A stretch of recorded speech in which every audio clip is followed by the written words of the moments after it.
Hi, I'm Isaac Hayes. Don't go nowhere. Profiles will be coming right up.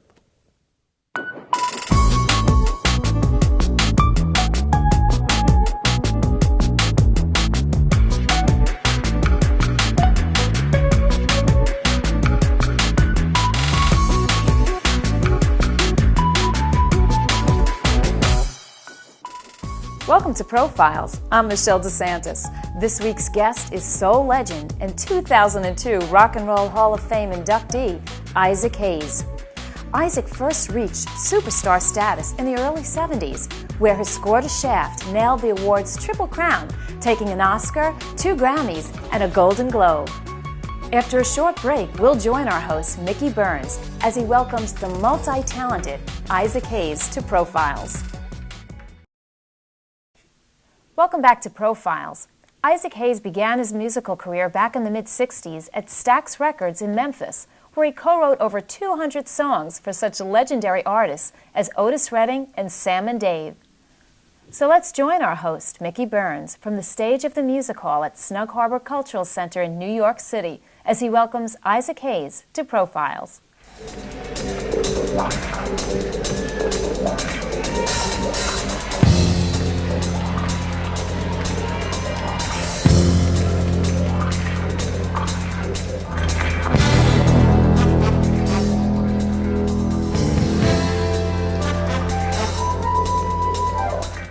Isaac Hayes, welcome to our show Profiles. It's good to see you, man. How you doing? And it's good to see you. Of course, for our viewers, Grammy Award and Academy Award winning composer, musician, and singer, and many more things. Yep. And of course, being inducted into the Rock and Roll Hall of Fame.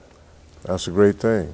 Big thrill for you? That's right. It really is. You know, I've seen some of my friends go in there, and I cheered them on, and now I'm in the spotlight now. It's nice to be recognized. And you are being so. And of course, fellow inductees Brenda Lee, Tom Petty and the Heartbreakers, Gene Pitty, Town Without Pity. Yeah, and the Ramones. The Ramones and the Talking Heads. That's right. So you're in good company. Yeah. For our viewers, you were raised in a little town of Covington. You come a long way. Covington, Tennessee. Covington, Tennessee, 38 miles north of Memphis, Tennessee, where I grew up. And we looked like, you remember the opening of the Beverly Hillbillies where they had everything, rocking chairs and stuff on top of the truck, the wagon. Well, that's where we looked moving to Memphis. Yeah, you did. Yeah, and I was 7 years old at that time. I found it very interesting reading on that she dropped out of high school. This was a quote by you. It said, "I dropped out of high school for the same reason a lot of kids still do today. I was ashamed of the way I looked. My clothes, my shoes were old and tattered. Back in Covington, I didn't feel poor, but kind of Memphis, you did feel that way." You know, because in the country, you know, we grew our own foods and everything, and everybody was the same class. We all looked the same. I saw people that was similar and familiar. But moving to Memphis, when I started growing up and reached the age of puberty, that's when you start noticing girls. And, oh, this guy's sharp. Look at my rags. Look at the holes in my shoe and all this kind of stuff. So it was really humiliating. I didn't want to drop out because I love classes. I love school. But the delegation of teachers came to my house and told my grandmother, "Do you know Isaac hadn't been to school in 6 weeks?" She looked at me like if looks could kill, the look of, wait till they leave. Right. But, you know, but anyway, they gave me clothes and hand-me-downs and everything to keep me in school. And I went back, and they said, "We can't lose this young man. He has a lot to offer." A lot of potential. I don't know what they taught me. You know, what? Potential. I just want to make it to the next meal, you know. Sure. But anyway, I went back to school and got back in classes and everything. And then I did graduate along with the salutatorian and the valedictorian. I was the third speaker. And I won 7 scholarships. So, you know, I was major on my way. turnaround. Exactly. And of course, you said at that time, you said education breaks down the barriers that hold you back from realizing your dreams. And isn't that the truth? That's exactly true. Education is so essential to a chance at life. It sure is. And because of that, I got involved in an organization called the World Literacy Crusade. And I became their international spokesperson. And because of that, we took a chapter to Ghana, West Africa. And I built a school in Ghana through my education, through my foundation. and I built a school, and I'm a king over that. It made me king as well. It's so wonderful to be able to help a people. Sure. You know, because I knew with education they could move further along the road to development.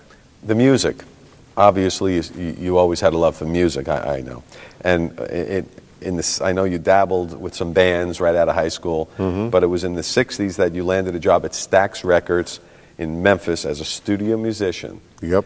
And of course, while at Stax, a lot of our viewers, they know you were there, but I don't think they were aware that you co-wrote over 200 songs. I ran into a guy named David Porter.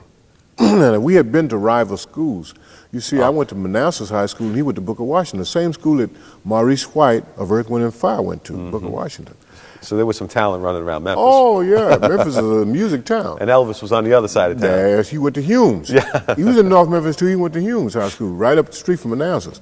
I found that David and I were singing rival groups, so when I came to Stax as a side musician, he came up to me and said, "Hey, Ike, look, let's form a writing team."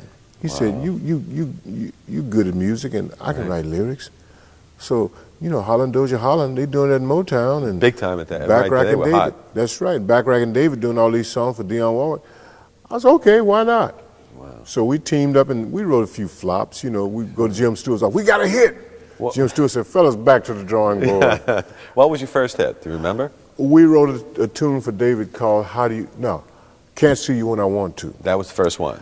And then we wrote a tune for Carla called How Do You Quit Someone You Love? Carla Thomas. That's right. And then, after that, we wrote a tune for them called You Don't Know Like I Know, What That Woman Has Done For Me.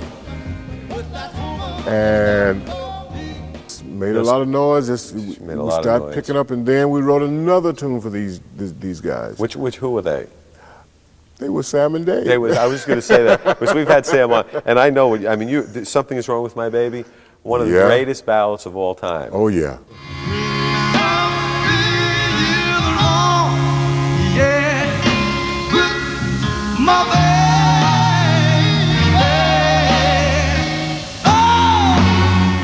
Did you write that? Yeah, David and I did.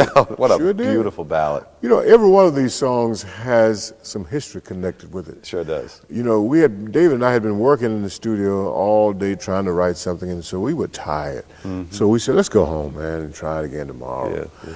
And so when I got home, I'd been home about 30 minutes, and my phone rang. Cling!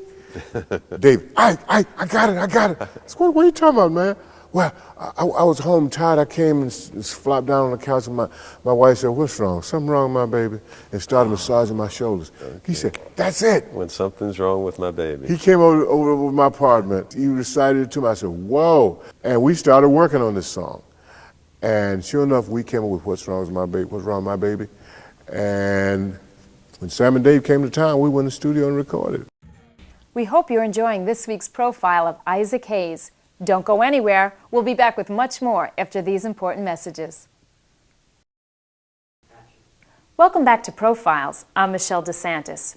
Besides his musical accomplishments, Isaac Hayes has also found success as an author, a radio personality, and most recently as a TV star on the hit animated show South Park, where Isaac provides the voice for the character Chef. Now back to Mickey Burns with Oscar and Grammy Award winner Isaac Hayes. Of course, your book, Cooking, Heart and Soul, it's in a second printing, and a lot of the information that we're talking about today is in this book. And you just mentioned those turbulent times of the 60s, because Stax was in the middle of all this turbulence as well. We were, and a lot of material came out that time around 68, reflected the attitude of the times. You know, when Dr. King was assassinated, I felt like my whole world lights had gone out. My leader was killed, and I could not write for a whole year. Oh, I didn't realize that. I mean, I had writer's block. I couldn't do anything. But before that time, a young barber, an African-American barber in North Memphis named Warren Lewis, we formed a group called the Black Knights. And the main function of that group was to address issues of concern in the black community. We even gave out Christmas baskets during the Christmas holidays, and we delivered them on the back of a truck. You know, rain, shine, sleet, or snow, we did that. The reason I had a great empathy for that because I was once a recipient of Christmas baskets. Sure. You see, I was poor and You lived this. Exactly. Yeah. So it was just something to see when you walk in the door, baskets, kids' eyes light up, or some elderly person sitting there. Oh, thank you, Jesus. You know, it's such a fulfilling experience.